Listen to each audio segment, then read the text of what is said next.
ಗುಂಪುಗಾರಿಕೆಗಿಂತ ರಾಜ್ಯಾಧ್ಯಕ್ಷರನ್ನ ಗಟ್ಟಿಗೊಳಿಸಬೇಕು. ಆ ಕೆಲಸ ಇವತ್ತೇನೋ ಮಾಡ್ತಾರೆ ಅಂತ ಹೇಳ್ತಾರೆ. ಇವತ್ತಿನ ಸಭೆ ಸಂಘಟನಾ ಪರ್ವ ಇಡೀ ದೇಶದಲ್ಲಿ ನಡೀತಾ ಇದೆ. ಆ ಸಂಘಟನೆ ಪರ್ವದ ನಿಮಿತ್ತ ಅದಕ್ಕೆ ಸೀಮಿತವಾಗಿ ಚರ್ಚೆಗಳು ನಡೆದಿದೆ.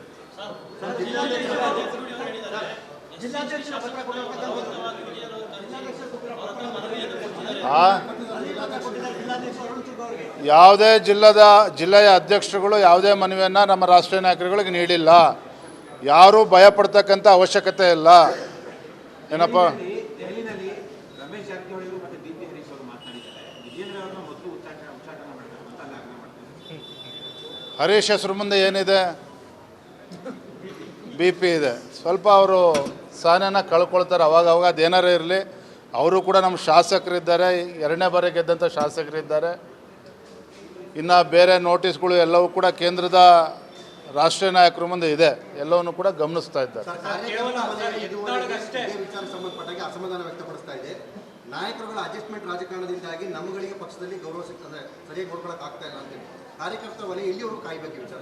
ಯಾವಾಗ ವಿಜೇಂದ್ರನನ್ನ ರಾಜ್ಯದ ಅಧ್ಯಕ್ಷನನ್ನಾಗಿ ನಮ್ಮ ರಾಷ್ಟ್ರೀಯ ನಾಯಕರು ಘೋಷಣೆ ಮಾಡಿದ್ದಾರೆ, ನನ್ನ ಅಜೆಂಡಾ ಅಥವಾ ನನ್ನ ಮೂಲ ಉದ್ದೇಶ ಮುಂದಿನ ದಿನಗಳಲ್ಲಿ ಭಾರತೀಯ ಜನತಾ ಪಾರ್ಟಿ ಸ್ವಂತ ಶಕ್ತಿಯ ಮೇಲೆ ಅಧಿಕಾರಕ್ಕೆ ಬರಬೇಕು. ಎರಡನೇದಾಗಿ ಏನು ಅಡ್ಜಸ್ಟ್ಮೆಂಟ್ ರಾಜಕಾರಣ ಅಂತೇಳಿ ನಮ್ಮ ಕೆಲವು ಕಾರ್ಯಕರ್ತರು ಮುಖಂಡರಲ್ಲೂ ಕೂಡ ಅಭಿಪ್ರಾಯ ಇದೆ. ಅವೆಲ್ಲದಕ್ಕೂ ಕೂಡ ಇತಿಶ್ರೀ ಆಡಬೇಕು. ಆ ನಿಟ್ಟಿನಲ್ಲಿ ನಾನು ಪಕ್ಷಕ್ಕೆ ಶಕ್ತಿ ತುಂಬತಕ್ಕಂಥ ಕೆಲಸ ಮಾಡ್ತಾ ಇದ್ದೇನೆ. ರಾಜ್ಯದ ಅಧ್ಯಕ್ಷನಾಗಿ ಪ್ರಾಮಾಣಿಕವಾಗಿ ದುಡಿತಾ ಇದ್ದೇನೆ. ಸರ್, ಯತ್ನಾಳ್ ವಿರುದ್ಧ ಅಷ್ಟೇ ಶಿಸ್ತು ಕ್ರಮನ ಅವ್ರ ಸುತ್ತ ಇರೋರ ವಿರುದ್ಧನೂ ಆಗುತ್ತಾ? ಯಾಕೆ ಅವರನ್ನು ಸುಮ್ಮನೆ ಬಿಟ್ಟಿದ್ದೀರಾ? ಈಗಾಗಲೇ ಕೇಂದ್ರದ ವರಿಷ್ಠರು ಗಮನಿಸ್ತಾ ಇದ್ದಾರೆ. ಶಿಸ್ತು ಕ್ರಮ ಕೈಗೊಳ್ಳಬೇಕಾ, ಈಗ ಸುಮ್ಮನೆ ಬಿಡಬೇಕಾ, ಎಲ್ಲವೂ ಕೂಡ ತೀರ್ಮಾನ ಮಾಡ್ತಾರೆ. ಥ್ಯಾಂಕ್ ಯು, ಧನ್ಯವಾದ. ವಿರೋಧಿ ಗುಂಪುಗಾರಿಕೆಗಿಂತ ರಾಜ್ಯಾಧ್ಯಕ್ಷರನ್ನ ಗಟ್ಟಿಗೊಳಿಸಬೇಕು. ಆ ಕೆಲಸ ಇವತ್ತೇನೋ ಮಾಡ್ತಾರೆ ಅಂತ ಹೇಳ್ತಾರೆ. ಇವತ್ತಿನ ಸಭೆ ಸಂಘಟನಾ ಪರ್ವ ಇಡೀ ದೇಶದಲ್ಲಿ ನಡೀತಾ ಇದೆ. ಆ ಸಂಘಟನೆ ಪರ್ವದ ನಿಮಿತ್ತ ಅದಕ್ಕೆ ಸೀಮಿತವಾಗಿ ಚರ್ಚೆಗಳು ನಡೆದಿದೆ.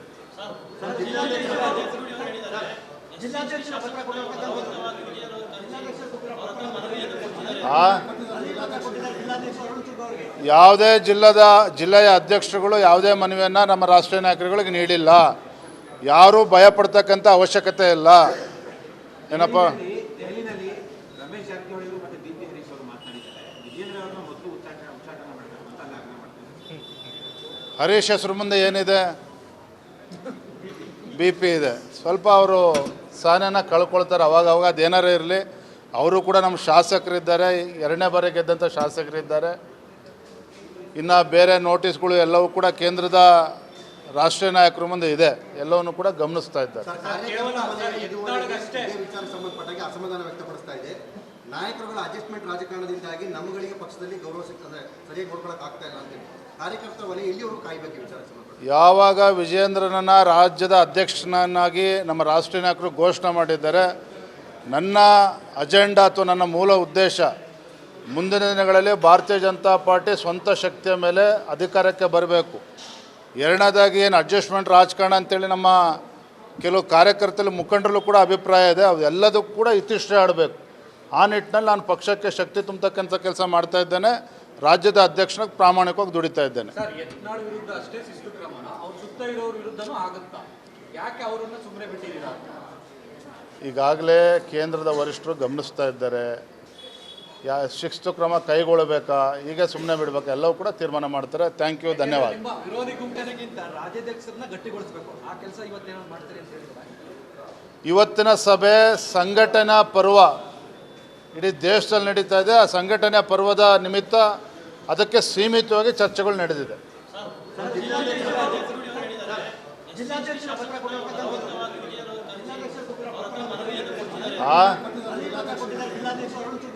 ಯಾವುದೇ ಜಿಲ್ಲೆಯ ಅಧ್ಯಕ್ಷರುಗಳು ಯಾವುದೇ ಮನವಿಯನ್ನು ನಮ್ಮ ರಾಷ್ಟ್ರೀಯ ನಾಯಕರುಗಳಿಗೆ ನೀಡಿಲ್ಲ. ಯಾರೂ ಭಯಪಡ್ತಕ್ಕಂಥ ಅವಶ್ಯಕತೆ ಇಲ್ಲ.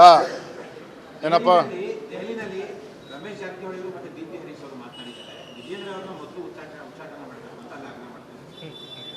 ಹರೀಶ್ ಹೆಸರು ಮುಂದೆ ಏನಿದೆ? ಬಿ ಪಿ ಇದೆ. ಸ್ವಲ್ಪ ಅವರು ಸಹನೆಯನ್ನು ಕಳ್ಕೊಳ್ತಾರೆ ಅವಾಗ ಅದೇನಾರೇ ಇರಲಿ. ಅವರು ಕೂಡ ನಮ್ಮ ಶಾಸಕರಿದ್ದಾರೆ, ಎರಡನೇ ಬಾರಿ ಗೆದ್ದಂಥ ಶಾಸಕರಿದ್ದಾರೆ. ಇನ್ನು ಬೇರೆ ನೋಟಿಸ್ಗಳು ಎಲ್ಲವೂ ಕೂಡ ಕೇಂದ್ರದ ರಾಷ್ಟ್ರೀಯ ನಾಯಕರ ಮುಂದೆ ಇದೆ, ಎಲ್ಲವನ್ನು ಕೂಡ ಗಮನಿಸ್ತಾ ಇದ್ದಾರೆ. ವಿಚಾರ ಸಂಬಂಧಪಟ್ಟಾಗ ಅಸಮಾಧಾನ ವ್ಯಕ್ತಪಡಿಸ್ತಾ ಇದೆ. ನಾಯಕರುಗಳ ಅಡ್ಜಸ್ಟ್ಮೆಂಟ್ ರಾಜಕಾರಣದಿಂದಾಗಿ ನಮ್ಮಗಳಿಗೆ ಪಕ್ಷದಲ್ಲಿ ಗೌರವ ಅಂದರೆ ಸರಿಯಾಗಿ ನೋಡ್ಕೊಳಕ್ ಆಗ್ತಾ ಇಲ್ಲ ಅಂತೇಳಿ ಕಾರ್ಯಕರ್ತರ ವಲಯ ಎಲ್ಲಿವರೆಗೂ ಕಾಯಬೇಕು ವಿಚಾರ ಸಂಬಂಧ ಯಾವಾಗ ವಿಜಯೇಂದ್ರನನ್ನು ರಾಜ್ಯದ ಅಧ್ಯಕ್ಷನನ್ನಾಗಿ ನಮ್ಮ ರಾಷ್ಟ್ರೀಯ ನಾಯಕರು ಘೋಷಣೆ ಮಾಡಿದ್ದಾರೆ, ನನ್ನ ಅಜೆಂಡಾ ಅಥವಾ ನನ್ನ ಮೂಲ ಉದ್ದೇಶ ಮುಂದಿನ ದಿನಗಳಲ್ಲಿ ಭಾರತೀಯ ಜನತಾ ಪಾರ್ಟಿ ಸ್ವಂತ ಶಕ್ತಿಯ ಮೇಲೆ ಅಧಿಕಾರಕ್ಕೆ ಬರಬೇಕು. ಎರಡನೇದಾಗಿ ಏನು ಅಡ್ಜಸ್ಟ್ಮೆಂಟ್ ರಾಜಕಾರಣ ಅಂತೇಳಿ ನಮ್ಮ ಕೆಲವು ಕಾರ್ಯಕರ್ತರು ಮುಖಂಡರಲ್ಲೂ ಕೂಡ ಅಭಿಪ್ರಾಯ ಇದೆ, ಅವೆಲ್ಲದಕ್ಕೂ ಕೂಡ ಇತಿಶ್ರೀ ಆಡಬೇಕು. ಆ ನಿಟ್ಟಿನಲ್ಲಿ ನಾನು ಪಕ್ಷಕ್ಕೆ ಶಕ್ತಿ ತುಂಬತಕ್ಕಂಥ ಕೆಲಸ ಮಾಡ್ತಾ ಇದ್ದೇನೆ. ರಾಜ್ಯದ ಅಧ್ಯಕ್ಷನಾಗಿ ಪ್ರಾಮಾಣಿಕವಾಗಿ ದುಡಿತಾ ಇದ್ದೇನೆ. ಸರ್, ಯತ್ನಾಳ್ ವಿರುದ್ಧ ಅಷ್ಟೇ ಶಿಸ್ತು ಕ್ರಮನ ಅವ್ರ ಸುತ್ತ ಇರೋರ ವಿರುದ್ಧನೂ ಆಗುತ್ತಾ? ಯಾಕೆ ಅವರನ್ನ ಸುಮ್ಮನೆ ಬಿಟ್ಟಿದ್ದೀರಾ? ಈಗಾಗಲೇ ಕೇಂದ್ರದ ವರಿಷ್ಠರು ಗಮನಿಸ್ತಾ ಇದ್ದಾರೆ. ಶಿಸ್ತು ಕ್ರಮ ಕೈಗೊಳ್ಳಬೇಕಾ, ಈಗ ಸುಮ್ಮನೆ ಬಿಡಬೇಕಾ, ಎಲ್ಲವೂ ಕೂಡ ತೀರ್ಮಾನ ಮಾಡ್ತಾರೆ. ಥ್ಯಾಂಕ್ ಯು, ಧನ್ಯವಾದ. ನಿಮ್ಮ ವಿರೋಧಿ ಗುಂಪಿನಗಿಂತ ರಾಜ್ಯಾಧ್ಯಕ್ಷರನ್ನ ಗಟ್ಟಿಗೊಳಿಸಬೇಕು, ಆ ಕೆಲಸ ಇವತ್ತೇನೋ ಮಾಡ್ತಾರೆ ಅಂತ ಹೇಳಿದ್ರೆ ಇವತ್ತಿನ ಸಭೆ ಸಂಘಟನಾ ಪರ್ವ ಇಡೀ ದೇಶದಲ್ಲಿ ನಡೀತಾ ಇದೆ. ಆ ಸಂಘಟನೆಯ ಪರ್ವದ ನಿಮಿತ್ತ ಅದಕ್ಕೆ ಸೀಮಿತವಾಗಿ ಚರ್ಚೆಗಳು ನಡೆದಿದೆ.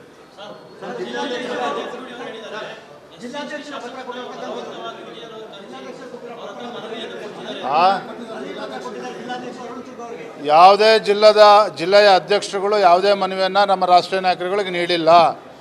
ಯಾರೂ ಭಯಪಡ್ತಕ್ಕಂಥ ಅವಶ್ಯಕತೆ ಇಲ್ಲ. ಏನಪ್ಪ, ದೆಹಲಿನಲ್ಲಿ ರಮೇಶ್ ಜಾರಕಿಹೊಳಿ ಮತ್ತು ಡಿ.ಪಿ. ಹರೀಶ್ ಅವರು ಮಾತನಾಡಿದ್ದಾರೆ. ವಿಜೇಂದ್ರ ಅವರನ್ನ ಮೊದಲು ಉಚ್ಚಾಟನೆ ಮಾಡಬೇಕು ಅಂತ ಅಲ್ಲಿ ಆಗ್ರಹ ಮಾಡ್ತಾರೆ. ಹರೀಶ್ ಹೆಸರು ಮುಂದೆ ಏನಿದೆ? BP ಇದೆ. ಸ್ವಲ್ಪ ಅವರು ಸಹನೆಯನ್ನು ಕಳ್ಕೊಳ್ತಾರೆ ಅವಾಗ ಅದೇನಾರೇ ಇರಲಿ. ಅವರು ಕೂಡ ನಮ್ಮ ಶಾಸಕರಿದ್ದಾರೆ, ಎರಡನೇ ಬಾರಿ ಗೆದ್ದಂಥ ಶಾಸಕರಿದ್ದಾರೆ. ಇನ್ನು ಬೇರೆ ನೋಟಿಸ್ಗಳು ಎಲ್ಲವೂ ಕೂಡ ಕೇಂದ್ರದ ರಾಷ್ಟ್ರೀಯ ನಾಯಕರ ಮುಂದೆ ಇದೆ, ಎಲ್ಲವನ್ನು ಕೂಡ ಗಮನಿಸ್ತಾ ಇದ್ದಾರೆ. ವಿಚಾರ ಸಂಬಂಧಪಟ್ಟಾಗ ಅಸಮಾಧಾನ ವ್ಯಕ್ತಪಡಿಸ್ತಾ ಇದೆ. ನಾಯಕರುಗಳ ಅಡ್ಜಸ್ಟ್ಮೆಂಟ್ ರಾಜಕಾರಣದಿಂದಾಗಿ ನಮ್ಮಗಳಿಗೆ ಪಕ್ಷದಲ್ಲಿ ಗೌರವ ಅಂದರೆ ಸರಿಯಾಗಿ ನೋಡ್ಕೊಳಕ್ ಆಗ್ತಾ ಇಲ್ಲ ಅಂತೇಳಿ ಕಾರ್ಯಕರ್ತರ ವಲಯ ಎಲ್ಲಿವರೆಗೂ ಕಾಯಬೇಕು ವಿಚಾರ ಸಂಬಂಧ ಯಾವಾಗ ವಿಜಯೇಂದ್ರನನ್ನು ರಾಜ್ಯದ ಅಧ್ಯಕ್ಷನನ್ನಾಗಿ ನಮ್ಮ ರಾಷ್ಟ್ರೀಯ ನಾಯಕರು ಘೋಷಣೆ ಮಾಡಿದ್ದಾರೆ, ನನ್ನ ಅಜೆಂಡಾ ಅಥವಾ ನನ್ನ ಮೂಲ ಉದ್ದೇಶ ಮುಂದಿನ ದಿನಗಳಲ್ಲಿ ಭಾರತೀಯ ಜನತಾ ಪಾರ್ಟಿ ಸ್ವಂತ ಶಕ್ತಿಯ ಮೇಲೆ ಅಧಿಕಾರಕ್ಕೆ ಬರಬೇಕು. ಎರಡನೇದಾಗಿ ಏನು ಅಡ್ಜಸ್ಟ್ಮೆಂಟ್ ರಾಜಕಾರಣ ಅಂತೇಳಿ ನಮ್ಮ ಕೆಲವು ಕಾರ್ಯಕರ್ತರು ಮುಖಂಡರಲ್ಲೂ ಕೂಡ ಅಭಿಪ್ರಾಯ ಇದೆ, ಅವೆಲ್ಲದಕ್ಕೂ ಕೂಡ ಇತಿಶ್ರೀ ಆಡಬೇಕು. ಆ ನಿಟ್ಟಿನಲ್ಲಿ ನಾನು ಪಕ್ಷಕ್ಕೆ ಶಕ್ತಿ ತುಂಬತಕ್ಕಂಥ ಕೆಲಸ ಮಾಡ್ತಾ ಇದ್ದೇನೆ. ರಾಜ್ಯದ ಅಧ್ಯಕ್ಷನಾಗಿ ಪ್ರಾಮಾಣಿಕವಾಗಿ ದುಡಿತಾ ಇದ್ದೇನೆ. ಸರ್, ಯತ್ನಾಳ್ ವಿರುದ್ಧ ಅಷ್ಟೇ ಶಿಸ್ತು ಕ್ರಮನ ಅವ್ರ ಸುತ್ತ ಇರೋರ ವಿರುದ್ಧನೂ ಆಗುತ್ತಾ? ಯಾಕೆ ಅವರನ್ನ ಸುಮ್ಮನೆ ಬಿಟ್ಟಿದ್ದೀರಾ? ಈಗಾಗಲೇ ಕೇಂದ್ರದ ವರಿಷ್ಠರು ಗಮನಿಸ್ತಾ ಇದ್ದಾರೆ. ಶಿಸ್ತು ಕ್ರಮ ಕೈಗೊಳ್ಳಬೇಕಾ, ಈಗ ಸುಮ್ಮನೆ ಬಿಡಬೇಕಾ, ಎಲ್ಲವೂ ಕೂಡ ತೀರ್ಮಾನ ಮಾಡ್ತಾರೆ. ಥ್ಯಾಂಕ್ ಯು, ಧನ್ಯವಾದ. ನಿಮ್ಮ ವಿರೋಧಿ ಗುಂಪಿನಗಿಂತ ರಾಜ್ಯಾಧ್ಯಕ್ಷರನ್ನ ಗಟ್ಟಿಗೊಳಿಸಬೇಕು, ಆ ಕೆಲಸ ಇವತ್ತೇನೋ ಮಾಡ್ತಾರೆ ಅಂತ ಹೇಳಿದ್ರೆ ಇವತ್ತಿನ ಸಭೆ ಸಂಘಟನಾ ಪರ್ವ ಇಡೀ ದೇಶದಲ್ಲಿ ನಡೀತಾ ಇದೆ. ಆ ಸಂಘಟನೆಯ ಪರ್ವದ ನಿಮಿತ್ತ ಅದಕ್ಕೆ ಸೀಮಿತವಾಗಿ ಚರ್ಚೆಗಳು ನಡೆದಿದೆ.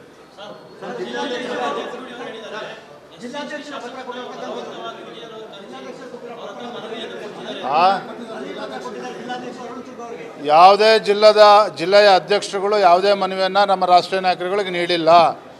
ಯಾರೂ ಭಯಪಡ್ತಕ್ಕಂಥ ಅವಶ್ಯಕತೆ ಇಲ್ಲ. ಏನಪ್ಪ, ದೆಹಲಿನಲ್ಲಿ ರಮೇಶ್ ಜಾರಕಿಹೊಳಿ ಮತ್ತು ಡಿ.ಪಿ. ಹರೀಶ್ ಅವರು ಮಾತನಾಡಿದ್ದಾರೆ. ವಿಜೇಂದ್ರ ಅವರನ್ನ ಮೊದಲು ಉಚ್ಚಾಟನೆ ಮಾಡಬೇಕು ಅಂತ ಅಲ್ಲಿ ಆಗ್ರಹ ಮಾಡ್ತಾರೆ. ಹರೀಶ್ ಹೆಸರು ಮುಂದೆ ಏನಿದೆ? BP ಇದೆ. ಸ್ವಲ್ಪ ಅವರು ಸಹನೆಯನ್ನು ಕಳ್ಕೊಳ್ತಾರೆ ಅವಾಗ ಅದೇನಾರೇ ಇರಲಿ. ಅವರು ಕೂಡ ನಮ್ಮ ಶಾಸಕರಿದ್ದಾರೆ, ಎರಡನೇ ಬಾರಿ ಗೆದ್ದಂಥ ಶಾಸಕರಿದ್ದಾರೆ. ಇನ್ನು ಬೇರೆ ನೋಟಿಸ್ಗಳು ಎಲ್ಲವೂ ಕೂಡ ಕೇಂದ್ರದ ರಾಷ್ಟ್ರೀಯ ನಾಯಕರ ಮುಂದೆ ಇದೆ, ಎಲ್ಲವನ್ನು ಕೂಡ ಗಮನಿಸ್ತಾ ಇದ್ದಾರೆ. ವಿಚಾರ ಸಂಬಂಧಪಟ್ಟಾಗ ಅಸಮಾಧಾನ ವ್ಯಕ್ತಪಡಿಸ್ತಾ ಇದೆ. ನಾಯಕರುಗಳ ಅಡ್ಜಸ್ಟ್ಮೆಂಟ್ ರಾಜಕಾರಣದಿಂದಾಗಿ ನಮ್ಮಗಳಿಗೆ ಪಕ್ಷದಲ್ಲಿ ಗೌರವ ಅಂದರೆ ಸರಿಯಾಗಿ ನೋಡ್ಕೊಳಕ್ ಆಗ್ತಾ ಇಲ್ಲ ಅಂತೇಳಿ ಕಾರ್ಯಕರ್ತರ ವಲಯ ಎಲ್ಲಿವರೆಗೂ ಕಾಯಬೇಕು ವಿಚಾರ ಸಂಬಂಧ ಯಾವಾಗ ವಿಜಯೇಂದ್ರನನ್ನು ರಾಜ್ಯದ ಅಧ್ಯಕ್ಷನನ್ನಾಗಿ ನಮ್ಮ ರಾಷ್ಟ್ರೀಯ ನಾಯಕರು ಘೋಷಣೆ ಮಾಡಿದ್ದಾರೆ, ನನ್ನ ಅಜೆಂಡಾ ಅಥವಾ ನನ್ನ ಮೂಲ ಉದ್ದೇಶ ಮುಂದಿನ ದಿನಗಳಲ್ಲಿ ಭಾರತೀಯ ಜನತಾ ಪಾರ್ಟಿ ಸ್ವಂತ ಶಕ್ತಿಯ ಮೇಲೆ ಅಧಿಕಾರಕ್ಕೆ ಬರಬೇಕು. ಎರಡನೇದಾಗಿ ಏನು ಅಡ್ಜಸ್ಟ್ಮೆಂಟ್ ರಾಜಕಾರಣ ಅಂತೇಳಿ ನಮ್ಮ ಕೆಲವು ಕಾರ್ಯಕರ್ತರು ಮುಖಂಡರಲ್ಲೂ ಕೂಡ ಅಭಿಪ್ರಾಯ ಇದೆ, ಅವೆಲ್ಲದಕ್ಕೂ ಕೂಡ ಇತಿಶ್ರೀ ಆಡಬೇಕು. ಆ ನಿಟ್ಟಿನಲ್ಲಿ ನಾನು ಪಕ್ಷಕ್ಕೆ ಶಕ್ತಿ ತುಂಬತಕ್ಕಂಥ ಕೆಲಸ ಮಾಡ್ತಾ ಇದ್ದೇನೆ. ರಾಜ್ಯದ ಅಧ್ಯಕ್ಷನಾಗಿ ಪ್ರಾಮಾಣಿಕವಾಗಿ ದುಡಿತಾ ಇದ್ದೇನೆ. ಸರ್, ಯತ್ನಾಳ್ ವಿರುದ್ಧ ಅಷ್ಟೇ ಶಿಸ್ತು ಕ್ರಮನ ಅವ್ರ ಸುತ್ತ ಇರೋರ ವಿರುದ್ಧನೂ ಆಗುತ್ತಾ?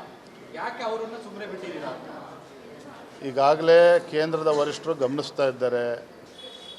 ಶಿಸ್ತು ಕ್ರಮ ಕೈಗೊಳ್ಳಬೇಕಾ, ಈಗ ಸುಮ್ಮನೆ ಬಿಡಬೇಕಾ, ಎಲ್ಲವೂ ಕೂಡ ತೀರ್ಮಾನ ಮಾಡ್ತಾರೆ. ಥ್ಯಾಂಕ್ ಯು, ಧನ್ಯವಾದ. ನಿಮ್ಮ ವಿರೋಧಿ